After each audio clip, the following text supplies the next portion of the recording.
Hola a todos, aquí les comparto un spoiler de esta serie GL Poisonous Love basados en la novela.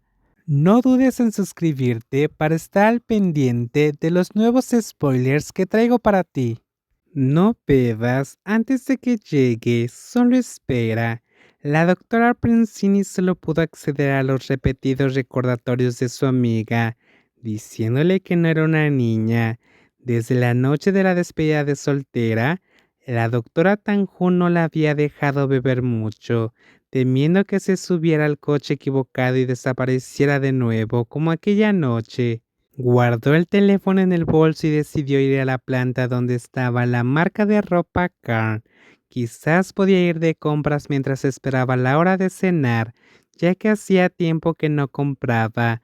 Pero antes de que la doctora Princini pudiera llegar a la tienda, vio una espalda ancha y un rostro atractivo que le resultaba familiar. Era su exprometido caminando con una mujer, y parecían ser pareja.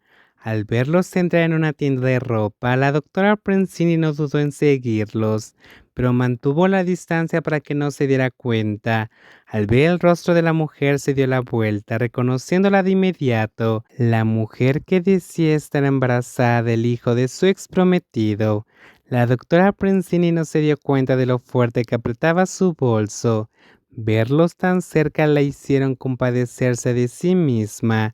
Lo que su madre acababa de decirle era completamente diferente de lo que vio. Él le dijo a su madre que quería otra oportunidad y que su relación con esa mujer era un error, pero lo que veía ahora no se parecía en nada a lo que había dicho.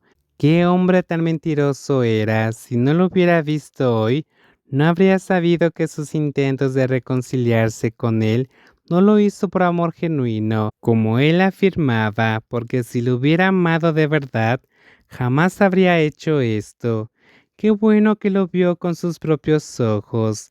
Ahora podía tomar una decisión firme. La doctora Princini se alejó lentamente de la escena, lo que la hizo sentir traicionada. La herida en su corazón, que creía sanada, se reabrió, pero esta vez no dolió tanto como antes. Simplemente la dejó preguntándose por qué tenía que enfrentarse a la traición una y otra vez.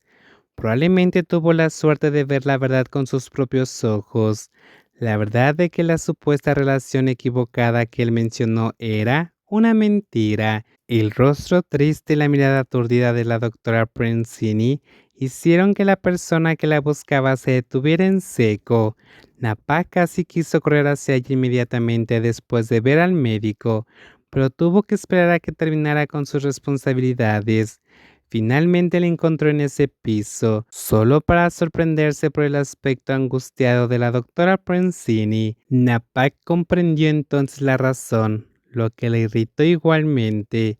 Su gerente personal, quien se suponía que debía cuidarla, estaba de compras felizmente con un hombre. Nam le había dicho que tenía un asunto urgente y se debía ir corriendo a ver a un familiar que había sufrido un accidente y estaba hospitalizado, por lo que no podía ir hoy. ¿Era una tonta o simplemente no la había pensado bien? Sonreía radiantemente con un hombre en el centro comercial donde presumiblemente había aceptado el trabajo. Se había quejado sin parar de que el hombre no la aceptaría, pero no le parecía en absoluto. Le dolía haber sentido compasión por ella, pero verlo hoy confirmó que mentía. Usó el costoso teléfono que tenía en la mano para capturar la imagen al instante. Le dolió un poco que la persona en la que una vez amó en secreto le hubiera mentido repetidamente. De ahora en adelante, eso sería suficiente. No se dejaría engañar otra vez. Una vez que tuvo suficientes fotos, Napan caminó apresuradamente en la dirección por donde se había ido la doctora Princini.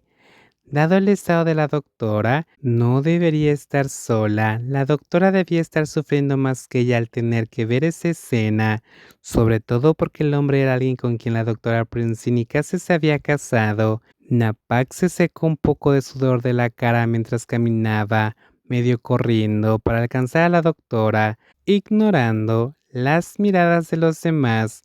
Era agotador porque el camino hasta el estacionamiento donde estaba aparcado el coche de la doctora era bastante largo. Doctora, espere, ¿qué está haciendo? La doctora Prensini dio un respingo cuando una mano la agarró del hombro de repente, seguida de una voz entrecortada.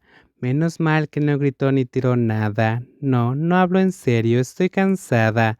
¿Me puede dar un poco de agua? Pero ya me la he bebido, no pasa nada, estoy agotada. Le entregaron la botella de agua del coche a la actriz, quien jadeaba con tanta fuerza que la doctora Prensini tuvo que decirle que respirara despacio por miedo a que se desmayara. ¿Haces ejercicio?